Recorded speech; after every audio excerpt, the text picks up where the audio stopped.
어, 이제 모든 묵은 것을 다 보내고 새 것으로 또 새롭게 새해를 맞이하며 시작하는 2024년도를 맞이합니다. 자, 우리가 지나왔던 자, 또 지금에 일어나는 것, 또 앞으로도 있을 그것의 바탕은 바로 믿음의 자녀 되는 것입니다. 우리가 제일 바라고자 하는 제 첫째 소망은 하나님의 후사인 것입니다. 하나님의 상속자 되기 위하여 우리가 믿음의 점검은 쉬지 않고 해야 될 것입니다. 오늘의 은혜 받을 말씀은 시 9편의 18절의 말씀으로 다 같이 합독하겠습니다. 궁핍한 자가 항상 잊어버림을 당하지 아니하며 가난한 자들이 영원히 실망하지 아니하리로다. 아멘. 자, 오늘의 주제는 믿음의 자녀입니다. 우리가 매일 믿음 하는데 복 중의 복은 믿음의 복이다. 바로 이것입니다. 자, 우리가 매일 이제 구정 때까지는 이제 한 해를 보내고 또 맞이하며 새해 복 많이 받으세요. 까치까치 살 날은 우리가 다 그렇게 합니다. 이런 날에 계획을 세우죠. 새해 계획을. 그래서 항상 지나간 자를 돌이켜보게 돼요. 지나간 자 생각을 해보고 또 좋은 추억 있으면 그것을 나의 사진첩에 거의 간직을 합니다. 스크랩 딱 해서 이쁘게 포장해서 꽃도 달아주고 뭐 이런 경우도 있죠. 또 그렇지 않은 경우는 좀 기억하고 싶지 않은 그런 추억도 있어요. 그것은 기억 속에서 삭제되길 바라기 때문에 딜레이트, 삭제, 딱 지우죠. 클릭, 확인. 근데 그것을 다 확인을 시키고 지웠지만 휴지통으로 쉬 버려갔지만 그래도 지워지지 않는 기억들이 있다는 것입니다. 그 아픔과 그 모든 것이 상처가 너무 깊을 때는 시간이 오래 걸리든지 아니면 그것이 뼛속 깊이 사무쳐가지고 나에게 화근이 되어 내 자신에게 병이 생기는 경우가 있습니다. 그 병은 무서운 병입니다. 우리가 한 해 한 해 매해마다 세월이 흘러 나이를 먹어가면서 항상 보내는 해가 있으면 맞이하는 해가 옵니다.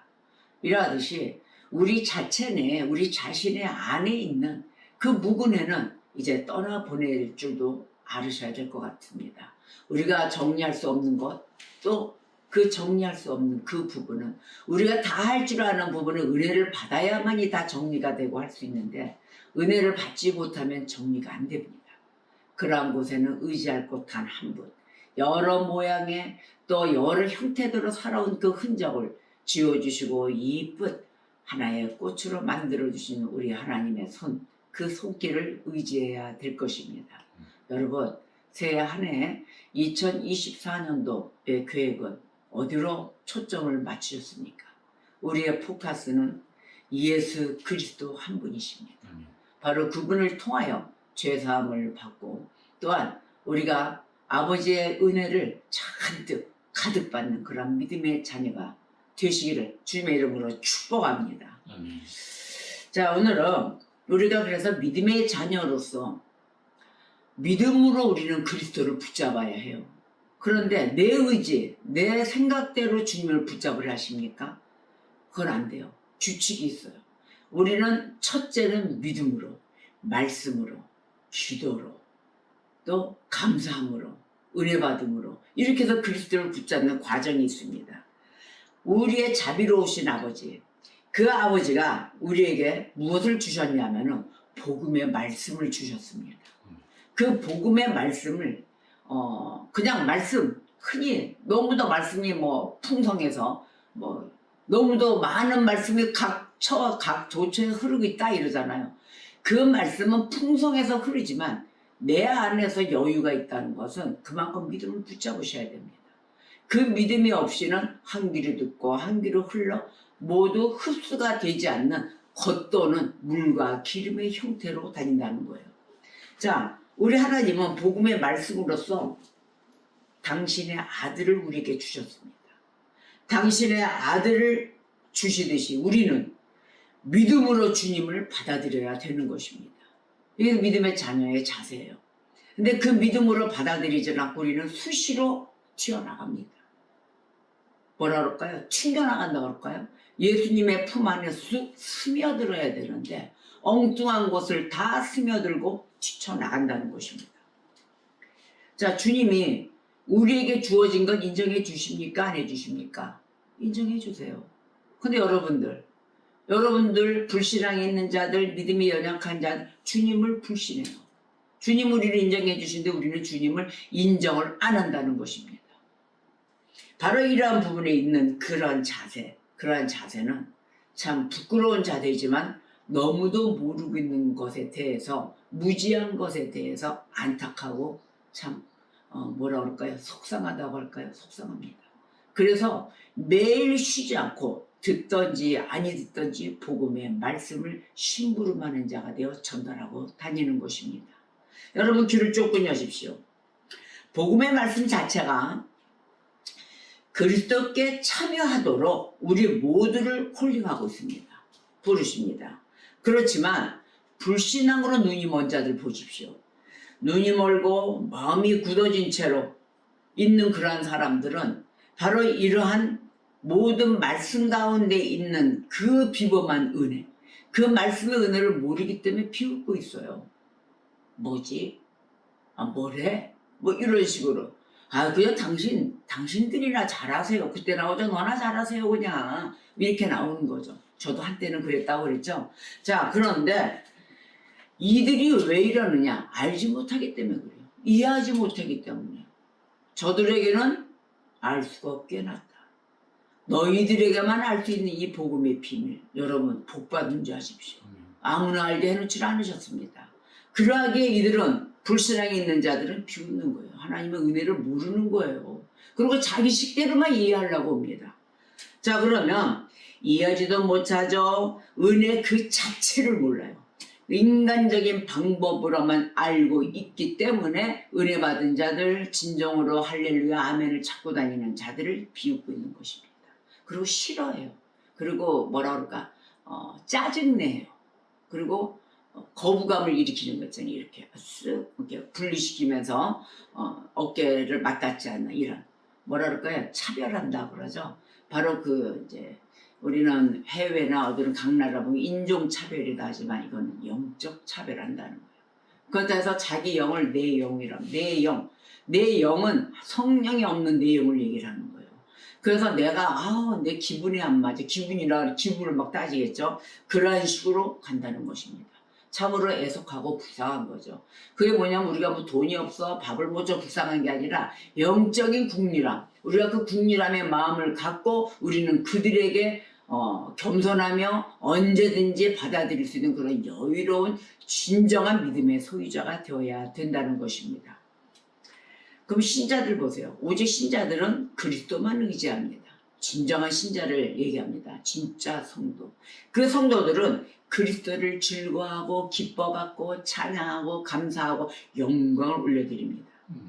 이들은 자기들에게 이 보내심을 받은 예수 그리스도를 받아들인 거죠. 이미 스며들고 연합되어 하나가 된 거예요. 그리스도와 함께. 그래서 받아들였죠. 또 자기들에게 주어진 그 그리스도를 거부하지 않았다는 겁니다. 어디 튕겨나가요? 못 튕겨나가요. 그냥 어디 못 가시게 오히려 발목을 붙들고 옷자락을 붙들고 허리춤을 붙들고, 주님 나와 같이 댄싱을, 나와 같이 삶을, 하나님 나와 같이 살아주세요, 이와 같이 붙든다는 것입니다. 그래서 우리는 우리들에게 매일 콜링이시는 그리스도를 힘차게 달려나가며 따르는 것입니다. 오늘 시편 9편의 말씀을 은혜하였죠. 그 10절에 보면 이렇습니다. 시 9편 10절. 여호와여, 주의 이름을 아는 자는 주를 의지하오리니 이는 주를 찾는 자들을 버리지 아니하심이니이다. 아멘. 자, 주의 이름을 아는 자는 주를 의지한다 그랬습니다. 의지합니다. 그분 없이는 우리는 살 수가 없습니다. 그런데 이렇게 의지하고는 우리만 있는 것이 아니라 주를 찾는 자들을 하나님이 아시는 거예요. 그 주님은 당신을 찾는 자들을 알고서 어떻게 해요? 버리지 아니하신다는 겁니다. 하나님이 함께 하시니 얼마나 좋습니까? 능치 못함이 없습니다. 능력을 매일같이 주고 계십니다. 그 믿음의 마음, 모든 우리의 아픔 또 고통 다 만져주십니다. 근데 우리는 바라는 게 뭐예요? 맨날 아버지 이게 있으면 편한 줄 알아요. 하나님이 계시기에 편하고 좋다는 거를 알아야 되는 것이에요. 이게 오늘의 믿음의 자녀로서의 신앙생활에 가는 길로 우리가 좀 깊이 좀 만져봐야 될 것입니다. 하나님의 사람들은 하나님께서 영원히 우리의 안내자이심을 믿습니다. 또 영원한 우리의 보호자가 되실 것을 우리는 확신합니다. 그러기에 우리는 믿을 구석이 있다는 거죠. 근데 내 주먹을 믿고 가는 자는 오직 나뿐이 없어요. 내가 가다가 길을 가다가 살다가 무엇인가에 잘 쌓아놓았던 성이 한번 구멍이 나기 시작하면 무너지기 시작할 것입니다. 좀을 먹어서 살살 이것이 무너졌을 때 그 내 주먹에 의해서 만들어 놓은 그 성이 무너지면 어떻게 될까요?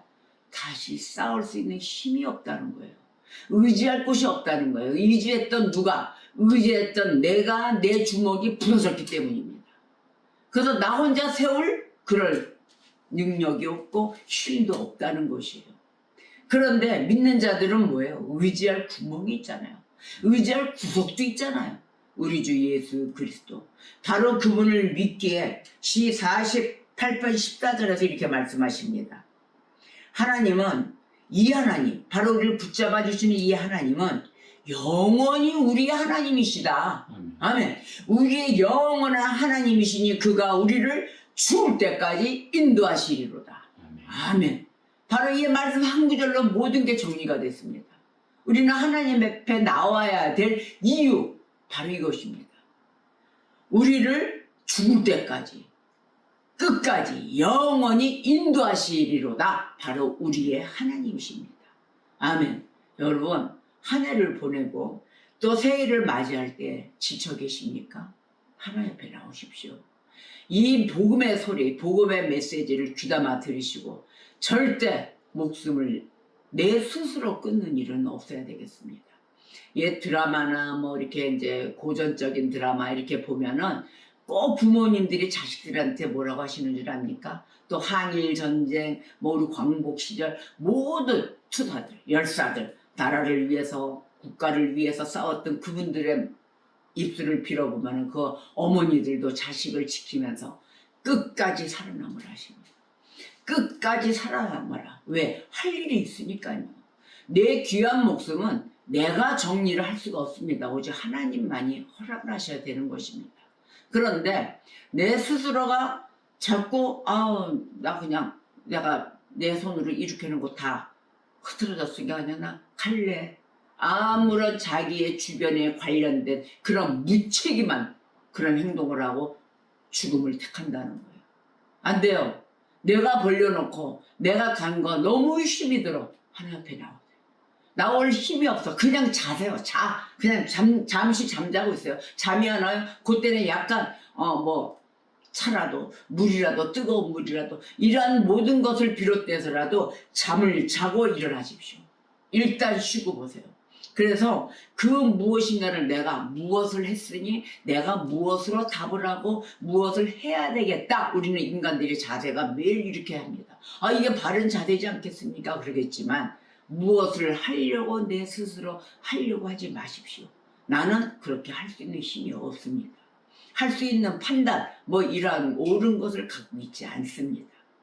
이럴 때는 우리가 심히 호흡을 다시 한번 해보고 이 귀한 생명을 우리가 어떻게 해서든지 다시 한번 씻김을 받고 다시 한번 굳건한 계획, 묵은 거 보내버리고 내가 반성하는 시간 갖고 다시 한번 살아볼 수 있는 시간을 매일매일 가져야 되는 것입니다. 그렇게 하다 보면 물론 단순간에 이 아픈 고통은 견뎌내기가 힘들겠죠. 그러나 그때 호흡을 하셔야 돼요. 일단 숨부터 쉬고 보세요. 그래도 숨 쉴 만큼만 하셔야 됩니다. 숨 쉴 만큼만 하세요. 너무 숨을 쉴 수가 없어. 바늘이라도 뚫어야 돼요. 어디 숨구멍이라도. 바로 이러한 곳에 우리가 귀한 생명에는 아픔이 있고 그 아픔이 그냥 말로만 있는 아픔이 아니라 죽을 만큼의 아픔이겠지만 그 아픔도 이겨나가야만이 그 다음에 시간부터는 능력이 임하는 것입니다. 여러분, 지금 우리가 모든 힘든 지금 시간들을 다 보내고 있습니다. 다 좋을 수는 없습니다. 모두가 행복하고 모두가 편하고 이럴 수는 없어요. 우리의 교회도 일어날 때도 그랬고 모든 것이 개척교회 또한 뭐 일어나는 가정들, 개척사회, 또 개척가정 여러 가지가 시작이 다 개척이에요. 이게 쉬울 수는 없어요. 다 어려워요. 그러나 우리는 그 어려운 만큼에 이겨내고 승리하고 살아야 되는 것입니다. 일단 살고 봅시다. 그래서 우리 하나님이 말씀에 복음이 들어가는 그 기간이 있듯이 만약에 들지 않으면 어느 날 들어가는 하나님의 선택자들은 다 들어갑니다. 근데 우리가 해야 될 것은 뭐예요? 뭘 하려고 하지 마라. 은혜 받고 해라. 뭐든지 다 은혜 받고 해라. 가만히 주는 물 먹고 꿀꺽꿀꺽 하나님의 양식을 먹어가면서 우리는 한번 움츠렸다 뛸 수 있는 그러한 2024년도 한 해가 되시기를 주님의 이름으로 축복합니다. 자, 그러면 하나님의 다스리심과 하나님의 일하심 아래서 우리가 안전하게 생활을 해야 되겠습니다. 안전하게 생활하죠. 그것도 그렇게 생활하고 있음에 감사와 찬양과 영광을 올려드리면서 하나님께서 끝까지 주님을 의지하는 모든 사람들을 보살펴 주실 것입니다. 자, 그래서 우리는 성도들은 믿는 자들, 그 믿음의 자녀로서 온전한 성도 되기 위하여 매일 애쓰고 힘쓰며 말씀의 꼴을 먹으면서 달려나가는 것입니다. 우리가 이러한 성도 될 때 매일의 행복함과 매일의 기쁨이 깃들 것입니다. 자, 그런데 과거나 현재나 계속되는 논쟁이 있어요. 그 논쟁 가운데 우리는 무너졌다가 신앙이 얕아졌다가 또 다시 한번 붙들고 올라오고 나락에 떨어졌다가 다시 한번 또 올라오고 막 이런 기복이 왔다 갔다 하는 수가 많아요. 그러면 그 계속되는 그 논쟁, 그것을 한번 보아야만이 우리가 또 승리를 하겠죠. 이 논쟁을 마태복음 22장과 24장에서 말씀을 하셨어요. 여기서 바리새인이 나오죠. 사두개인들이 나오죠. 이들은 바리새인과 사두개인들은 어떻게든 이 예수님을 올무에 걸리게 하려고 그랬어요. 그래서 올무에 걸리고 무너뜨리고 쓰러뜨리게 할 목적으로 다양한 논쟁을 벌입니다. 그게 마태복음 22장과 24장에 나오는데 예수님이 이렇게 다양한 논쟁을 벌이고 쓰러뜨리게 하려는 이 바리새인과 사두개인 서기관을 강하게 아주 꾸짖습니다. 이어서 예수님은 뭐라고 얘기하시냐면은 이 예루살렘이 황폐해지고 성전이 무너질 것이다 라고 예언을 하세요. 너희들에게 내가 필히 얘기하노니 예언하겠다. 그래서 예루살렘이 황폐해지고 성전이 무너지고 언젠가, 근데 그런 와중에 언젠가 이 예수님이 다시 오실 것이다 라고 말씀하세요. 나는 다시 오실 것이다. 그날은 도적같이 임할 것이니 너희들은 그때와 그 시는 알 수가 없다. 자, 마치 무엇을 비유가 되냐면 노아시대. 그 노아시대에 사람들이 그 홍수 하루 전날까지 어떻게 했어요? 일상을 막 누리고 있었잖아요. 누가 홍수가 일어날 줄 알았겠어요. 자기네 일상은 내일을 모르고 마냥 버리고 있듯이 그렇게 이야기를 하십니다. 언젠가는 너희들이 이루고 나한테 핍박을 하고 무너뜨리려고 올무에 걸리게 하려고 별 방법을 다 쓰고 논쟁을 하지만 그 예수님은 다시 오실 것이며 그날은 도적같이 임할 것이다 라고 예언하십니다. 마태복음 22장 여러분들은 34절에서 40절까지 보시면 되겠습니다. 한 율법사가 예수님을 시험하죠. 시험하는데 뭐라고 얘기하냐면 이렇게 얘기합니다. 율법사가 선생님 율법 중에서 어느 계명이 크나이까? 이렇게 물어봐요. 그러니까 예수님이 이래요. 그래? 너의 마음을 우선 다해라 그래요. 너의 마음을 다하고 목숨을 다하고 또 뜻을 다하여 주 너의 하나님을 사랑하라 이렇게 얘기합니다. 그러니까 이렇게 말씀하시니까 그 말이 뭔가 나는 다 하는데 왜 형식적으로 다 하잖아. 다 하는데 이 사람들이 하는 사람들이니까 안 해요. 그러니까 예수님은 진정한 마음으로 이 마음으로 이야기를 해야 말씀을 전해 주십니다. 네 마음을 다해라. 목숨도 다해라. 뜻도 다해라. 이것이 주 너의 하나님을 사랑하라. 바로 이 뜻을 다하고 해라 이랬는데 거기에 그 다음번에 더 얘기하세요. 크고 첫째 되는 계명이다 이러십니다. 이게 첫째 계명이다. 둘째도 똑같다. 둘째도 이와 같은데 둘째는 너의 이웃을 너의 자신과 같이 사랑하라. 이 두 계명이 온 율법과 선지자의 강령이니라. 아멘. 이렇게 얘기하십니다. 그러자 24장 35절 36절에서 천지는 없어질지언정 내 말은 없어지지 아니하리라. 그러나 그날과 그때는 아무도 모르나니 하늘의 천사들도 아들도 모르고 오직 아버지만 아시느니라. 아멘. 이렇게 말씀을 하십니다. 그래서 44절에 이러므로 너희도 준비하고 있으라. 생각하지 않은 때에 인자가 오리라. 아멘. 우리는 이 말씀을 항상 우리 신앙생활을 점검하는 데 있어 이것이 성도의 계명이며 성도의 의무인 것입니다. 오늘 마태복음 22장 34에서 40절까지의 말씀, 마태복음 24장 35절 36절, 또 24장 44절의 말씀, 바로 이 말씀을 여러분들은 체크해 두셔야 됩니다. 이것이 우리 성도의 해야 할 의무예요. 그리고 우리가 신앙 점검을 할 때 이 말씀을 안고 진짜 마음과 모든 것을 다 받아들이고 행하십니까? 항상 갖고 계십니까? 여러분, 예수님은 또 말씀 가운데 이렇게 얘기하세요. 자신이 예고 없이 오신다. 이렇게 얘기했어요. 내 자신은 앞으로 예고 없이 올 것이니 너희는 깨어있어라. 이렇게 얘기하시는 거예요. 도적같이 임한다. 이거는 심히 당부하셨어요. 그런데 우리가 이 말씀을 매번, 제가 이 계명 중에 이 말씀은 그전에도 전한 적이 있습니다. 그런데 너의 마음을 다하고 목숨을 다하고 뜻을 다하여 주 너의 하나님을 사랑하라. 바로 이 말씀. 이 말씀을 가지고 신앙생활의 형태가 참으로 내 형태는 어떤 형태를 갖고 있는가 보셔야 될 것입니다. 이 말씀 자체를 깊이 만지셔야 돼요. 깊이 새겨안고 내 가슴 안에서 녹이고 진짜 가슴 안에 스며들도록 이 말씀을 문지르고 매일 만져봐야 될 것입니다. 너무도 쉽게 하는 이 말씀을 성도들을 제가 볼 때마다 참으로 안타깝고 참 마음이 아픕니다. 왜 그러느냐? 이 말씀이 왜 안 들어가냐면 내 자신에 대한 우상숭배예요. 여러분, 내 자아가 너무 강해요. 하나님 앞에 겸손하지 못해요. 지난주 설교도 교만하면 안 된다고 그랬어요. 겸손해야 한대요. 내가 너무 부자예요. 너무 많이 알고 있어요. 내가 너무 지혜자예요. 그러니 하나님의 지혜가 있을 자리가 없다는 겁니다. 자, 여러분의 형태에 만나서 제가 신방을 가끔씩 이렇게 갑니다. 뭐 정해진 신방 뭐 이렇게 가는 게 아니에요. 저는 그냥 불렀을 때 가보면 그냥 뭐 제가 뭐 할 일 없어서 놀러 가겠습니까? 뭐 밥이 없어서 밥 먹으러 가겠습니까? 그것이 아닙니다. 성도들을 만나자고 했을 때 만나러 갈 때는 아무리 친한 관계 속에 있지만 저는 개인적인 얘기에서 가는 것이 아닙니다. 그분의 신앙 어느 정도의 업이 됐고 또한 우리가 성숙된 신앙자로서 하나님께 어떻게 영광을 올려드리겠는가 저도 배우러 가는 거예요. 배우러 갔을 때 뭔가 하나를 건지고 은혜 받고 아버지 감사합니다 막 이러고 와야 되는데 막 이러고 돌아올 때가 한두 번이 아니에요. 왜 그런지 아십니까?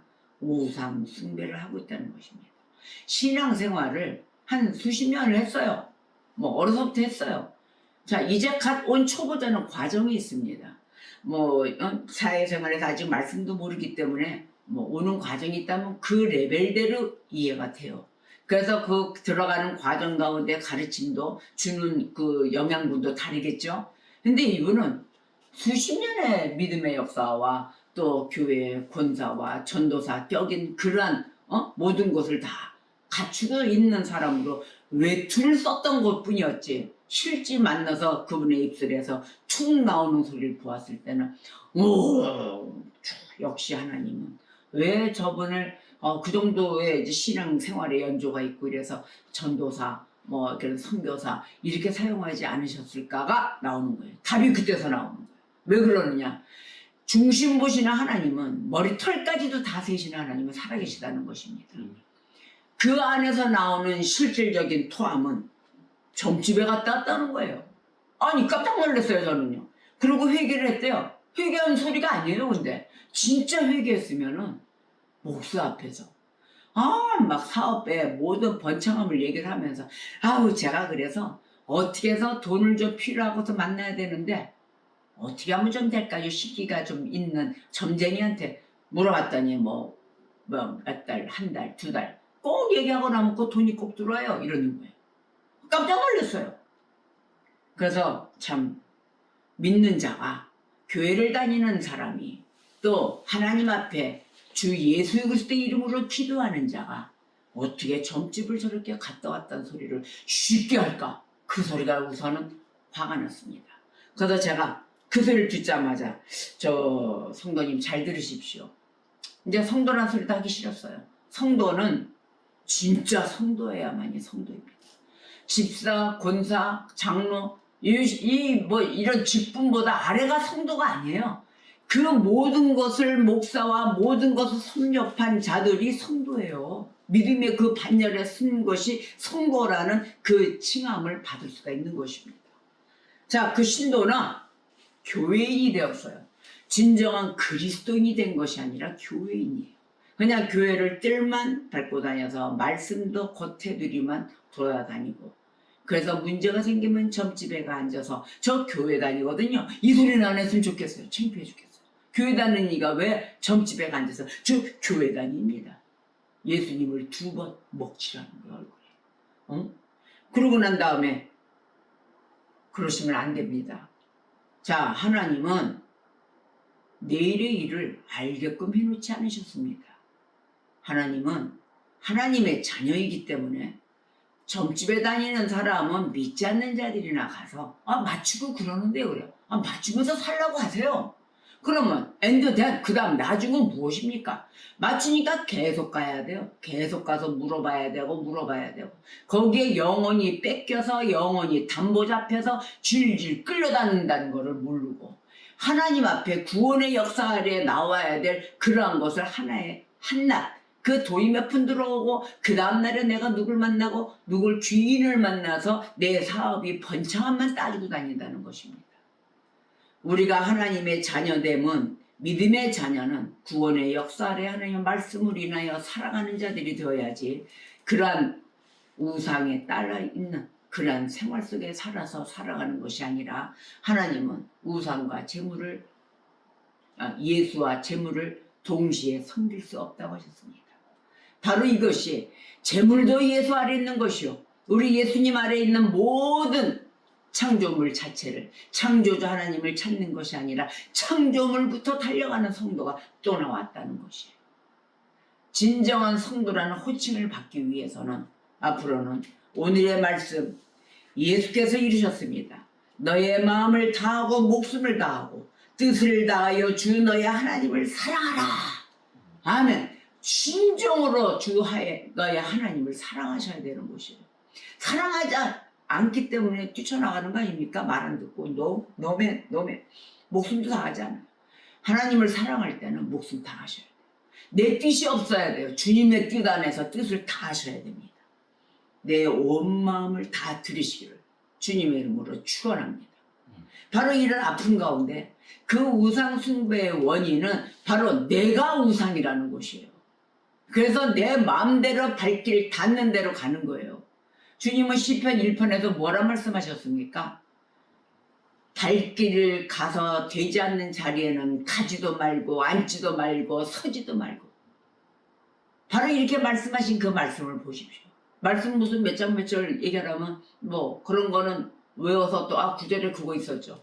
안 해요. 행하지 않아요. 마음을 다하지 않기 때문입니다. 우리 하나님 말씀은 마음을 다하셔야 되는 것입니다. 제일 싫어하는 것이 뭐예요? 우상 숭배입니다. 바로 나 외에는 다른 신이 없다 하셨습니다. 귀신 쫓아다니지 마세요. 자, 이런 것으로 인해서 한 해의 묵은 해를 다 깨끗이 씻기고 한 해 새로운 해에 밝아오는 그 해 진정한 기쁨으로 주 너의 하나님을 사랑하라는 그 말소리는 그냥 있는 말소리가 아니라 내 마음을 다하고 나의 온 모든 것을 다 드릴 줄 알고 내 뜻, 나의 자아 모든 것이 부서지고 내가 우상이 되지 않는 그러한 삶을 취하여야 될 것입니다. 저와 여러분은 진정한 그리스도인, 진정한 진짜 성도가 되어야 되는 것입니다. 그냥 아무나 그리스도인이 아니에요. 아무나 우리 하나님의 아버지세요. 이 자녀의 몫을 해야 됩니다. 자녀됨의 증거를 하십시오. 전보러 다니는 그런 증거가 아니라. 그건 귀신의 자녀 아닙니까? 마귀, 악마의 자녀? 그리고 어떻게 교회 앞에서 탈을 쓰고 앉아 있습니까? 여러분, 이러한 믿음의 생활이 쉽게 너무도 쉽게 택하고 다니신다는 것이에요. 그러나 이 택함 받은 성도는 그다지 많지 않다는 것을 제가 또 보았습니다. 참으로 귀한 선물입니다. 하나님께 받는 이 영안이 열리고 주님만 온전히 바라볼 수 있는, 하나님 말씀에 온전히 순복할 수 있는 그 은혜는 아무나 받는다는 것이 아닙니다. 또 깨닫고 갑니다. 귀한 은혜 받으신 것 절대 놓치지 마십시오. 새로운 한 해 활짝 피시고 하나님을 기쁘시게 하는 성도 되셔야 될 것입니다. 하나님의 궁극적인 관심이 그래서 여기 있는 거예요. 하나님의 궁극적인 관심을 예레미야 17장에서 말씀을 해주시는데, 궁극적인 관심, 즉 여호와를 의뢰하는 자인가 아니면 여호와를 떠난 자인가, 둘 중에 하나입니다. 여호와께 모든 것을 의뢰하십니까? 아니면 여호와를 떠나서 내 마음대로 돌아다니십니까? 예레미야서 17장 5절에서 8절의 말씀을 여러분은 보십시오. 5절에서 제가 8절까지 말씀을 통독하겠습니다. 여호와께서 이와 같이 말씀하시니라 그랬어요. 무릇 사람을 믿으며 육신으로 그의 힘을 삼고 마음이 여호와에게서 떠난 그 사람은 저주를 받을 것이다. 무섭습니다. 그는 사막의 떨기나무 같아서 좋은 일이 오는 것을 보지 못하고 광야 건조한 곳, 또 건건한 땅, 사람이 살지 않는 땅에 살리라. 무섭습니다. 여러분, 저주받고 이 모든 것을 하나님을 떠나가지고 맨 창조주를 바라봐야 될 사람이 창조물만 쫓아다니면서 뭐가 혹시 나오지 않을까 배경 보고 쫓아다니다가 어떻게 돼요? 좋은 일이 오는 것도 못 봐요. 하나님의 선물을. 그 하나님의 선물도 못 보고 건조하고 아무것도 없는 메마른 황막한 땅, 사람이 살지 않는 땅에 살 거라 이렇게 말씀을 하시잖아요. 그러나 무릇 여호와를 의지하는 자를 7절 8절에서 말씀하세요. 무릇 여호와를 의지하며 여호와를 의뢰하는 그 사람은 복을 받을 것이다. 복과 저주가 이렇게 나눠져요. 그는 물가에 심겨진 나무가 그 뿌리를 강변에 뻗치고 더위가 올지라도 두려워하지 아니하며 그의 잎이 청청하며 가무는 해에도 걱정이 없고 결실이 그치지 아니함 같으리라. 아멘. 풍성. 바로 이 진정한 하나님의 백성이 되기를 애쓰고 힘써야 되는 거예요. 바로 여호와를 의뢰하는 자의 복을 보십시오. 무엇이 되었든지 간에 하나님이 싫어하시는 것은 아예 싹둑 잘라버리시고 근처도 가지 말으셔야 돼요. 바라보지도 말아요. 생각조차도 하지 마세요. 왜 복을 차버리십니까? 하나님의 말씀 답 다 줘. 이것을 갖고 안고가 뚫뚫 안고 그냥 하나님 감사합니다. 모든 것이 살 때는 걱정도 없이 풍성한 결실을 맺어가며 매일의 차고 넘치는 촉촉한 땅에서 살게끔 해준다는데, 사람이 모여 서로 의뢰하며 나누며 살아가는 땅에서 살게 된다는데 꼭 아무도 살지 않는 땅에 가려고 발버둥을 친다는 거예요. 여러분, 2024년 정신 똑바로 차리시고 언제 오실지 모르는 도둑같이 임하시리라 하셨습니다.